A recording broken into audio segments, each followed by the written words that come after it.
Hello, welcome to Tej education. छात्रावास अधीक्षक परीक्षा के लिए जीके विषय का आज हम प्रैक्टिस सेट 8वां लेकर आए हैं। साथियों, सारे प्रश्न आपको इसी क्लास में याद करवाए जाएंगे और हाँ, 25 प्रश्न इस प्रैक्टिस सेट में रहने वाले हैं। आपका स्कोर क्या रहेगा लास्ट में कमेंट जरूर कीजिएगा और हर प्रश्न का आंसर आपको कमेंट करते हुए चलना है। आपको एक खास जानकारी बता दूं कि हम आपकी परीक्षा के लिए ब्रह्मास्त्र PDF और 500 टेस्ट केवल 99 रुपए में आपको हमारे तेज एजुकेशन ऐप पर उपलब्ध करवा रहे हैं। अगर आप छात्रावास अधीक्षक की तैयारी बहुत अच्छे से करना चाहते हैं, सिलेक्शन लेना चाहते हैं, तो ऐप जरूर डाउनलोड कर लें और व्हाट्सएप ग्रुप में सब लोग शामिल हो जाएं। ये व्हाट्सएप नंबर है। आइए आगे बढ़ते हैं। सबसे पहला प्रश्न है कि यहूदी किस धर्म का पालन करते हैं? यहूदी ईसाई धर्म का पालन करते हैं या पारसी धर्म का या जैन धर्म का या यहूदी धर्म का? तो याद रखें, यहूदी जो होते हैं वो यहूदी धर्म का ही पालन करते हैं। अगला प्रश्न है कि सांची की स्तूप का निर्माण किसके द्वारा करवाया गया था? विकल्प है कि अशोक के द्वारा करवाया गया या बिंदुसार के द्वारा या चाणक्य के द्वारा या फिर चंद्रगुप्त के द्वारा। तो आप याद रखें कि सांची की स्तूप का जो निर्माण है साथियों, ये सम्राट अशोक के द्वारा करवाया गया था। ठीक। प्रश्न क्रमांक 3 कि मीराबाई कहाँ की राजपूत कुमारी थी? अच्छा प्रश्न है। चारों विकल्प आपकी स्क्रीन पर हैं कि भाई मेवाड़ की राजकुमारी या मेड़ता या फिर सतारा या बीजापुर। तो याद रखिएगा यह मेड़ता की जो है राजकुमारी थी। ठीक, आगे बढ़ते हैं। प्रश्न है कि बाबर का वास्तविक नाम भाई क्या है? विकल्प है सलीम, खुर्रम, नसरुद्दीन या फिर जहीर उद दीन। तो आप याद रखिएगा बाबर का वास्तविक नाम है साथियों जहीर उद दीन। ठीक, विकल्प डी सही जवाब। अगले प्रश्न की ओर चलते हैं। प्रश्न है कि बॉम्बे डेक्कन में पहली राजस्व बंदोबस्ती का संचालन किस वर्ष हुआ था? 1920 में या 1820, 1720 या फिर 1220? तो आप याद रखिएगा कि बॉम्बे डेक्कन में पहली राजस्व बंदोबस्ती का जो संचालन है वो 1820 में हुआ था। प्रश्न है कि भारत के संविधान का कौन सा अनुच्छेद है जो राज्यपाल की नियुक्ति से संबंधित है? याद रखें, राज्यपाल की नियुक्ति से जुड़ा हुआ जो अनुच्छेद है ये है आपका अनुच्छेद 155। ठीक है, जो कि राज्यपाल की नियुक्ति से संबंधित है। अगला प्रश्न, प्रश्न क्रमांक 7 के निम्नलिखित में से कौन से राज्य में विधान परिषद नहीं है? कर्नाटक में नहीं है विधान परिषद या तेलंगाना, महाराष्ट्र या फिर केरल? तो याद रखिएगा केरल में साथियों विधान परिषद नहीं है। नेक्स्ट प्रश्न है कि भारत के उच्चतम न्यायालय की प्रथम महिला न्यायाधीश कौन थी?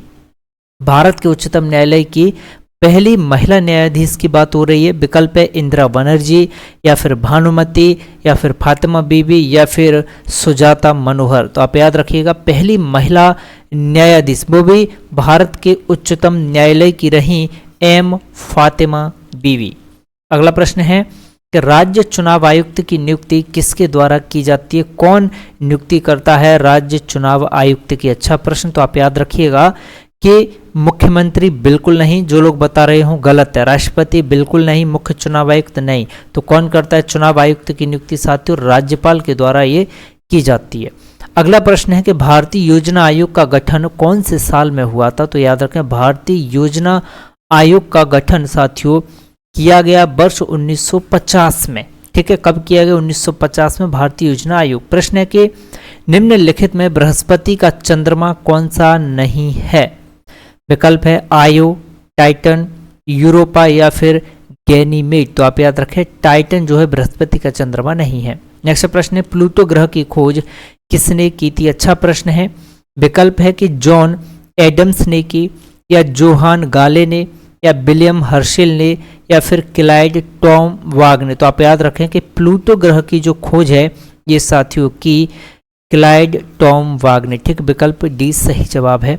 अगला प्रश्न है पहली कपास मिल की सफलतापूर्वक स्थापना किस भारतीय शहर में की गई? तो याद रखें पहली कपास की जो मिल है इसकी सफलतापूर्वक स्थापना की गई मुंबई शहर में। ठीक, प्रश्न क्रमांक 14 के निम्नलिखित में से कौन सी नहर प्रणाली हरियाणा में नहीं है? बहुत अच्छा प्रश्न है। तो भाई नहर प्रणाली जो हरियाणा में नहीं है, विकल्प है कि गंडक नहर नहीं है या नंगल नहर या भाखड़ा नहर प्रणाली या पश्चिमी यमुना नहर। तो याद रखें गंडक नहर जो है वो हरियाणा में नहीं है।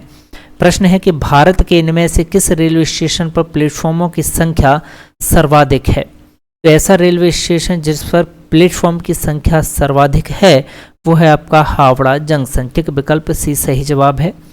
आगे बढ़ते हैं। प्रश्न है कि अंतर्राष्ट्रीय पुनर्निर्माण एवं विकास बैंक को सामान्यतः इनमें से कौन से रूप में जाना जाता है? तो अंतर्राष्ट्रीय पुनर्निर्माण और विकास बैंक भाई आरबीआई के रूप में जानी जाती है, वर्ल्ड बैंक के रूप में, या फिर स्टेट बैंक के रूप में, या फिर अंतर्राष्ट्रीय मुद्रा कोष के रूप में। तो आप याद रखिएगा यह विश्व बैंक के तौर पर साथियों जानी जाती है।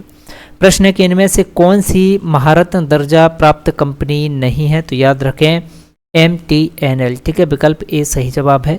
अगला प्रश्न है कि केंद्र सरकार की आयुष्मान भारत योजना किससे संबंधित है? तो आप याद रखें आयुष्मान भारत योजना की अगर मैं बात करूं तो ये साथियों संबंधित है स्वास्थ्य से। ठीक है, विकल्प डी सही जवाब है। प्रश्न है कि प्रधानमंत्री जन धन योजना के तहत, ठीक है, प्रधानमंत्री जन धन योजना के तहत किस राज्य ने 100% वित्तीय समावेशन हासिल किया? याद रखें मेघालय ने हासिल किया। प्रश्न है कि केंद्र सरकार ने रोजगार नीतियों के लिए विश्वसनीय डाटा प्रदान करने के लिए किसकी स्थापना की है? तो आप याद रखें कि केंद्र सरकार ने रोजगार नीतियों के लिए विश्वसनीय डाटा प्रदान करने के लिए स्थापना की है, अरविंद पनगड़िया समिति की स्थापना की थी।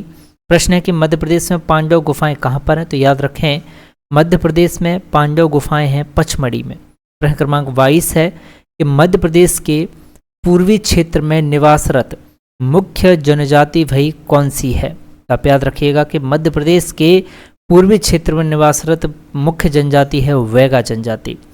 प्रश्न क्रमांक 23 है कि फग्गन सिंह कुलस्ते मध्य प्रदेश के कौन से जिले के निवासी हैं? तो आप याद रखें फग्गन सिंह कुलस्ते भाई मंडला जिले के निवासी हैं। प्रश्न क्रमांक 24 आपकी स्क्रीन पर कि मध्य प्रदेश के राष्ट्रीय सम्मानों में सर्वाधिक राशि वाला सम्मान कौन सा है? तो आप याद रखें मध्य प्रदेश के राष्ट्रीय सम्मानों में सर्वाधिक राशि वाला जो सम्मान है वो है महात्मा गांधी सम्मान। ठीक, प्रश्न है कि हर्षचरित किसकी रचना है? तो याद रखें हर्षचरित वाड़भट्ट की रचना है। अब आपका स्कोर भाई 25 में से क्या रहा कमेंट जरूर करें। ठीक है, और सभी लोग व्हाट्सएप ग्रुप में शामिल हो जाएं, क्लास को सभी के साथ शेयर कर दें, अपने हर एक दोस्त के साथ, रिश्तेदार के साथ। तेज एजुकेशन ऐप जरूर डाउनलोड करें भाई। ठीक है, ऐप। चलिए मिलते हैं आपसे नए सेशन में, तब तक के लिए जय हिंद, जय भारत, जय महाकाल साथियों।